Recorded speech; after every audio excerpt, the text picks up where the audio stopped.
Aston Martin has been having a really tough time in the second half of the racing season, and a big part of that problem is because of Lance Stroll and how badly he's been racing lately after his scary crash in Singapore and his angry outburst in the garage during the Qatar race where he pushed his trainer and threw his car steering wheel around. It's pretty clear that maybe Lance isn't the most excited driver on the track right now, especially since he's a huge reason why his dad is still involved in this racing business. Things could go really bad for Aston Martin very quickly, since the team name change has only made people talk more about rumors that Lawrence Stroll is thinking about selling the team. And to make things even worse, he already has a real offer to buy the team, and now he has to decide if the plan he had in his head is still worth doing. If his son isn't going to be part of it, everyone can agree that one of the biggest letdowns so far in 2023 is Lance Stroll, and not just because he couldn't keep up with his teammate. After all, we're talking about a two-time world champion who has raced against some of the best F1 drivers in the history of the sport, but having 0 podium finishes compared to Alonso's 7 and being 136 points behind him in the Drivers' Championship really shows where your head and attitude are right now in the sport. And on top of that, Stroll only has 47 points in the Drivers' Championship, and he's barely hanging on to 10th place, with Gasly and Ocon being 1 and 3 points behind the Canadian driver, and both of them have gotten 1 podium finish in 2023, which is still more than Stroll. Lance's best finish in 2023 was 4th place during the sprint race in Austria, and ever since then we haven't been able to see anything from what looked like a bright and promising talent during his F3 and Williams days. But ever since his father got into the sport, which he should be thanking Lance for, because if it wasn't for his F1 career, his father wouldn't have bought Racing Point and then led the group of investors in Aston Martin to chase a business opportunity in F1. It seems like Lance has gotten into a comfort zone, one that's pretty much impossible to get out of right now. Lawrence's statements that Lance's seat is safe for as long as he's the boss of the team might have made the confidence and cockiness in Stroll even worse, but after the scary crash in Singapore and after David Croft's statements that Lance had different career plans, it seems like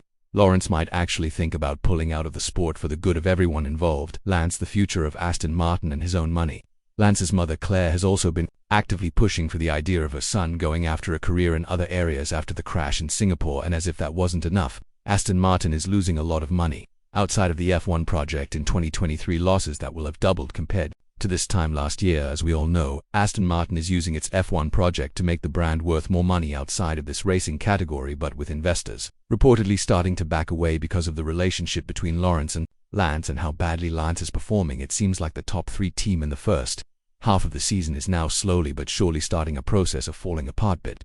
by bit, to the point of Lawrence actually choosing to sell the team to the first person who wants to buy it. And this first buyer is Aramco, the company that is basically the team's main sponsor and the company that will stay as the only one after Cognizant has stepped down from this job starting in 2020. For Lawrence, Stroll himself talked about this situation, and while he said that this is only moving the team in a better direction because Cognizant has signed a contract to make their relationship with the team stronger, you can't help but notice that the announcement from the IT company came at the worst time possible. Aramco has definitely made an offer to own Aston Martin's racing rights completely, one that people think was around $800 million. And while Lawrence has said no to the offer, we need to remember that it was made a couple of months ago when everything was going great for the team. Now that they're definitely losing the speed and performance battle with McLaren, and everything is supposed to start fresh from 2024 onwards, which would very likely see Aston Martin as the 5th fastest team on the grid. I don't think that Lawrence Stroll is that far away from selling his team after all. One of the biggest reasons why he's still in this sport, his son, is just not showing enough excitement and good performance, and there's only so much you can do with being pushed by your father's money and dreams. I respect Lawrence Stroll for his vision and his project. He did sign Honda starting in 2026 to be Aston Martin's engine supplier, and he did steal some important staff from Red Bull and Mercedes, starting with Don Fallows, who was the head of aerodynamics at Red Bull and is now the technical director of the Silverstone-based team. But in this whole plan of Aston Martin winning races and championships, he had imagined his son to be the leader, not the follower. That's something that even Alonso politely admitted through one of the press conferences earlier this year, asking everyone to keep the pressure off Lance as he is a future world champion in the making, a statement that was made in good spirit of Alonso keeping his relationship with Lawrence on a friendly note. Aramco is not only Aston Martin's main sponsor, they are one of the biggest investors in F1, and after being part of the sport for so long, you can't help but wonder when is the time